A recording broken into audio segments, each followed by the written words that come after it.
Cotton మహాశైని ఆశయాలతో రాష్ట్రంలో irrigation ప్రాజెక్టులను పూర్తి చేస్తున్నామని జల వనరుల శాఖ మంత్రి నిమ్మల రామానాయుడు అన్నారు. విజయవాడ జల వనరుల క్యాంపు కార్యాలయంలో సర్ ఆర్థర్ కాటన్ జయంతి సందర్భంగా ఆయన చిత్రపటానికి నివాళులర్పించారు. ఆంగ్లేయుడికైన కాటన్ ముందు చూపుతో ధవళేశ్వరం, కృష్ణా బ్యారేజీలతో పాటు ఉభయ గోదావరి, కృష్ణా జిల్లాలో కాలువల నిర్మాణాలు చేసిన మహానుభావుడు అని కొనియాడారు.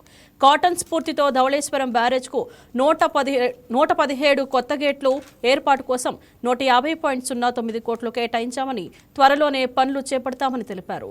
గోదావరి డెల్టా ప్రక్షాళన కోసం 14 కోట్లతో లైడార్ సర్వే పూర్తి చేయగా ఆ సర్వే ఆధారంగా డిపిఆర్ తయారు చేస్తున్నామని వివరించారు. ఖరీఫ్ సీజన్ నాటికి కాలువల్లో తూడు, గుర్రపుటెక్కు, పూడిక తొలగింపు పనుల కోసం 397 కోట్లు కేటాయించినట్లు రామనాయుడు తెలిపారు. సర్ ఆర్థర్ కాటన్ జయంతిని ఈరోజు మన ఇరిగేషన్ క్యాంపు కార్యాలయంలో ఘనంగా నిర్వహించుకోవడం చాలా సంతోషం.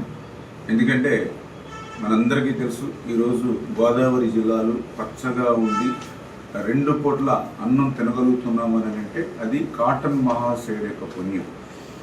ఆ రోజు ఆయన విదేశీయుడు అయినప్పటికీ కూడా ఈ ప్రాంతంలో గుర్రం మీద తిరుగుతూ రహదారులు లేనటువంటి పరిస్థితుల్లో కూడా ఆయన ఒక ప్లానింగ్ చేసుకుంటూ ఆ ప్లానింగ్ని ఒక ప్రణాళికాబద్ధంగా అమలు చేసుకుంటూ, ఎందుకంటే ఆ రోజు మనందరం కూడా చూసాం, ఆ కాటన్ మహాశయుడు యొక్క ధవళేశ్వరం బ్యారేజీ కానీ అది లేనటువంటి సమయంలో మనందరం కూడా చూసాం. ఆ రోజు ఏ విధమైనటువంటి ఆహారం లేనటువంటి స్థితిలో దుంపలు, అలగదుంపలు, తాటికాయలు, తేగలు, ఒక్కొక్కసారి ఇవి కూడా లభ్యం కాకపోతే బంక మట్టిలో పెరుగు కలుపుకుని తిన్నటువంటి రోజులు కూడా ఉన్నాయని పూర్వీకులు చెప్పినటువంటి పరిస్థితి. అటువంటి స్థితి నుంచి గోదావరి జిల్లాలను ఈవేళ పచ్చగా మారినాయి అని అంటే అది కాటన్ మహాశయుడు యొక్క పుణ్యం.